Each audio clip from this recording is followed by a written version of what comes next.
Afroeduca Podcast. Vozes que cantam, histórias que ensinam. Do tambor à palavra, da memória à educação. Afroeduca é som, é saber, é resistência. Onde a história ganha voz e a memória ganha ritmo. Afroeduca Podcast aprender. Olá, sejam bem-vindos e bem-vindos em nome do afroeduca.com. Aqui no Afroeduca, a nossa proposta é transformar as histórias, a força da resistência afro-brasileira em conhecimento vivo, sabe? Algo que pulsa. É isso, cada exploração nossa parte de uma canção, lá do nosso canal Afroeduca. E a partir da música, a gente tece reflexões, busca o contexto histórico, explora até caminhos pedagógicos. Acreditamos nisso. Aprender com música é lembrar com o coração. Hoje o nosso mergulho é na história do Manuel Faustino, um jovem, um mártir da conjuração baiana, que muita gente conhece como Revolta dos Búzios. E para isso a gente está usando os materiais do próprio Afroeduca. Tem uma biografia curtinha, o contexto da revolta, a música Juventude em Chamas, que foi inspirada nele, e umas notas didáticas bem legais. Então, a nossa missão aqui é entender quem foi esse rapaz, qual o peso da participação dele nessa revolta tão popular, e por que a história dele, que a música ajuda a contar, ainda é relevante, né? Bom, vamos lá. Vamos tentar desemaranhar isso. Quem era, afinal, Manuel Faustino dos Santos Lira? O que a gente sabe é que ele nasceu em Salvador, ali no finzinho do século XVIII.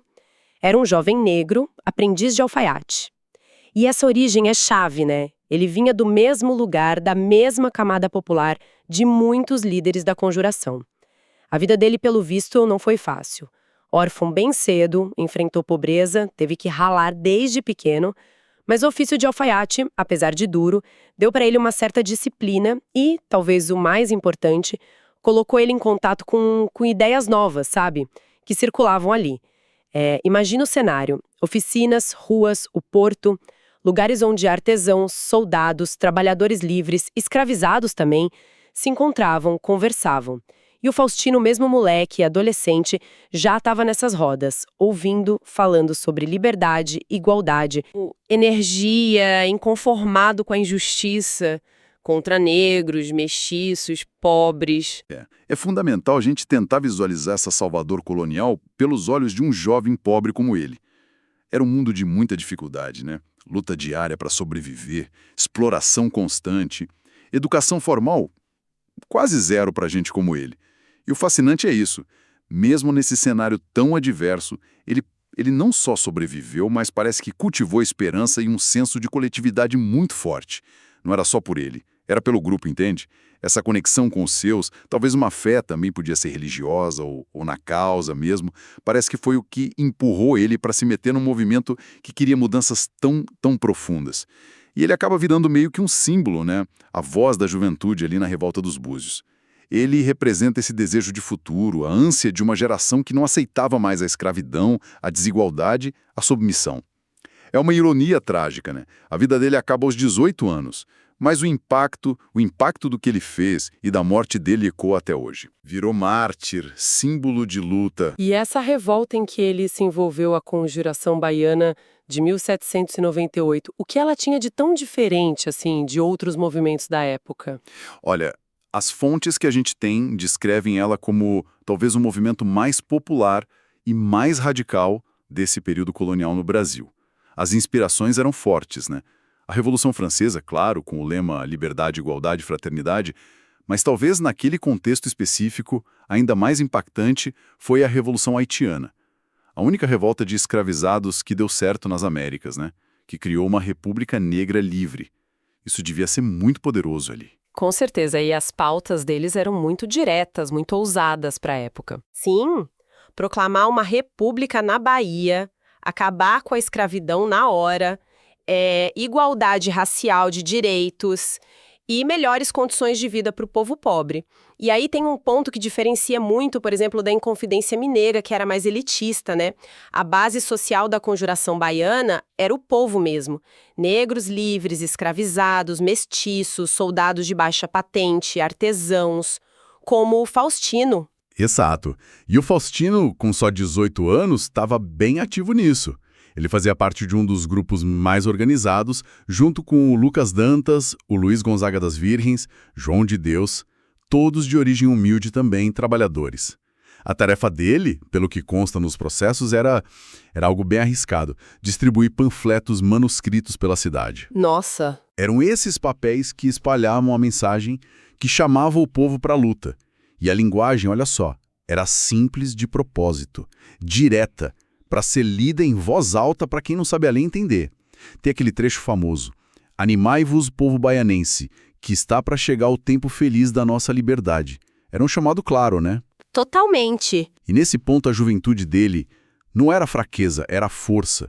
Ele era a cara da ousadia, da energia dessa geração que não se conformava mais, que estava disposta a arriscar tudo.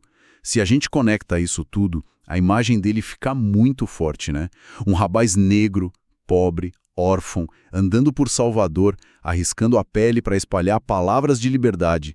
Essa imagem quase resume a revolta. Um grito coletivo por voz, por dignidade, vindo de quem sempre foi silenciado. Uma ousadia incrível mesmo. Mas imagino que o poder colonial não deixou barato, né? Como foi a repressão? Ah, não deixou mesmo. A reação foi brutal e rápida. Em agosto de 1798, uma denúncia. E pronto. Dezenas de suspeitos foram presos. O Manuel Faustino estava entre eles. O processo foi rápido, sumário. E as sentenças, especialmente para os líderes, foram pesadíssimas. Sim. Faustino, junto com o Lucas Dantas, o Luiz Gonzaga e o João de Deus. Pena máxima. Forca. 4 jovens líderes populares condenados à morte. E a execução foi um espetáculo de horror, né? Terrorismo de Estado calculado para dar medo. Foi em 8 de novembro de 1799, na Praça da Piedade, um lugar central lá em Salvador. E obrigaram a população a assistir. Era para mostrar a força da coroa, de forma bem brutal. Meu Deus. E não parou na forca. A crueldade foi além. Esquartejaram os corpos dos 4 e espalharam partes deles, cabeças, mãos, em postes, em lugares estratégicos da cidade. A mensagem era clara: olha o que acontece com quem desafia Portugal e a escravidão. Que coisa terrível. Só que, e aí entra um paradoxo da história, né? Essa violência toda talvez tenha tido o efeito contrário do que a coroa queria. Em vez de apagar a revolta, de silenciar a luta, a execução transformou Manuel Faustino e os companheiros em mártires, em símbolos de coragem e de resistência, e do preço alto que se paga pela busca de justiça. Virou um símbolo que dura até hoje. Exatamente. Isso faz a gente pensar, né, como a violência do Estado, mesmo quando parece vencer na hora, pode acabar fortalecendo a memória, o legado daqueles que ela tenta esmagar. A memória da conjuração e principalmente dos mártires sobreviveu e se fortaleceu em parte por causa dessa violência toda. E essa memória que sobrevive. Isso nos leva direto para a abordagem do Afroeduca, que usa a música como ferramenta, né? Como ponte. Temos a canção Juventude em Chamas, criada exatamente com essa intenção pedagógica. Vamos dar uma olhada em uns trechos? Vamos sim. O primeiro verso já joga a gente lá. Um jovem aprendiz na rua corria, levando nas mãos palavras que ardiam. Manuel Faustino, coragem tão cedo, sonhou liberdade sem medo. Tá aí.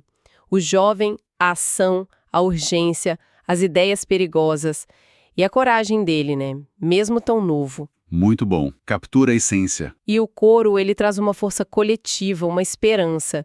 Juventude em chamas não vai se calar. Na Bahia Negra a esperança vai brotar. Do teu sacrifício nasceu uma canção, teu nome é bandeira, é libertação. A juventude como força, a esperança que nasce da dor, o sacrifício que vira legado e o nome dele como símbolo. Poderoso. A transformação em bandeira. O segundo verso encara a tragédia, mas afirma que o sonho continua. Na praça ecoa o grito final, a forca não vence o sonho imortal. Um jovem de 18, futuro roubado, mas nunca jamais será apagado. Reconhece a morte, sim, o futuro perdido, mas bate o pé. A memória e o sonho não morrem. A ideia da imortalidade do sonho é fundamental. Aí vem a ponte, que faz uma conexão forte com o presente. Se a vida foi curta, o legado é maior. Manuel Faustino, teu sangue é farol. Do povo que luta, da voz que resiste, teu nome é memória que insiste. O legado dele como luz, né? Como guia para as lutas de hoje. A memória que não desiste. O sangue como farol, forte imagem. E o final amarra tudo, lembrando que não foi só ele e que a busca por justiça continua. Na piedade, 4 vozes se erguem, no coração do povo sempre seguem. Manuel Faustino, menino e herói, teu sonho de justiça nunca se destrói. Lembra dos 4 juntos, coloca a memória no coração do povo e diz que o sonho ainda vale. É incrível, né? Como a música consegue juntar tanta informação histórica e, ao mesmo tempo, passar a emoção, a importância da história de um jeito que pega a gente. Sem dúvida nenhuma. E é aí que entra a beleza de usar a música como ferramenta pedagógica, né? Algo que as notas didáticas do Afreduca, que acompanham a canção, exploram muito bem. O legal dessas notas é ver como elas mostram que a música não é só para sentir, é para pensar também. Ela vira um recurso para desenvolver habilidades importantes na escola.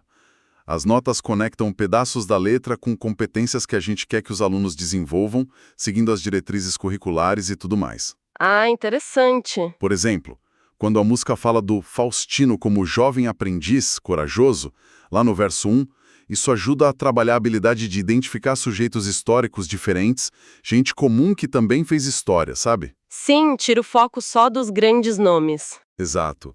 O coro que fala da juventude em chamas, da esperança, conversa com a necessidade de analisar os movimentos de contestação contra a ordem colonial.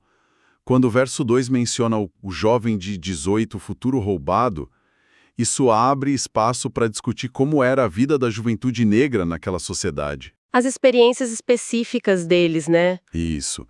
A ponte, com a ideia do sangue é farol, se liga com avaliar a repressão, mas também a resistência. E o final, que une os 4 mártires na luta por justiça, tem tudo a ver com pensar sobre as lutas por cidadania no Brasil, ao longo do tempo. O ponto principal aqui não é nem decorar código de habilidade, claro, mas é mostrar como um recurso como a música pode ser essa ponte, sabe? Entre o conteúdo da história e o desenvolvimento do pensamento crítico, da análise. Deixa o aprendizado mais vivo. E as sugestões de atividade que vêm junto são ótimas também, né? Vão além de só ouvir a música. Sim, as notas propõem coisas bem criativas. Tipo, imaginar escrever uma carta do Faustino para a juventude de hoje. O que ele diria? Nossa, que exercício bom. Ou então conectar a luta deles lá no século XVIII com os movimentos de jovens hoje em dia lutando por justiça social. Quais as semelhanças, as diferenças? Faz todo sentido.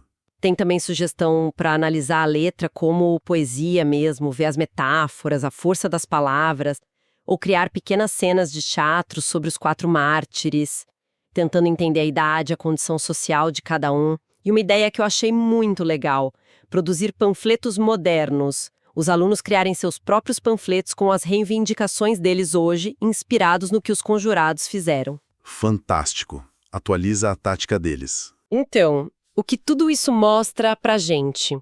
Mostra o poder imenso da arte, da música em especial, para trazer a história para perto, de um jeito que emociona e mobiliza. Torna o passado algo acessível, fácil de lembrar e principalmente relevante.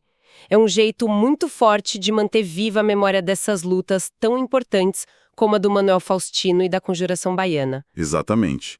Se a gente for resumir o que a gente conversou aqui, nós mergulhamos na figura do Manuel Faustino.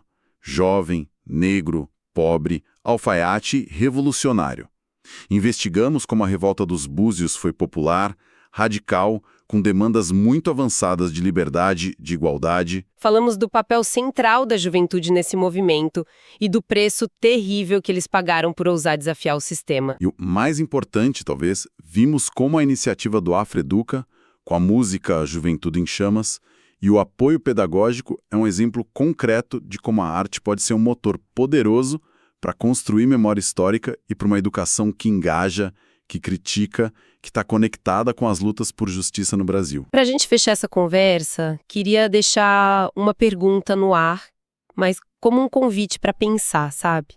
De que forma a história do Manuel Faustino, esse rapaz executado há mais de 200 anos porque defendia liberdade, igualdade, o fim da escravidão, de que forma essa história ainda conversa com os sonhos, os medos, os desafios da juventude brasileira de hoje?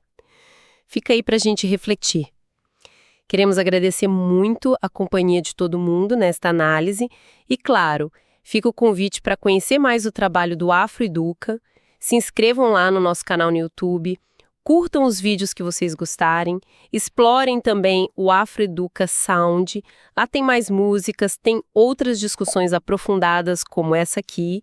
E fiquem ligados porque tem sempre novas histórias, novas explorações musicais chegando. Muito obrigada e até a próxima!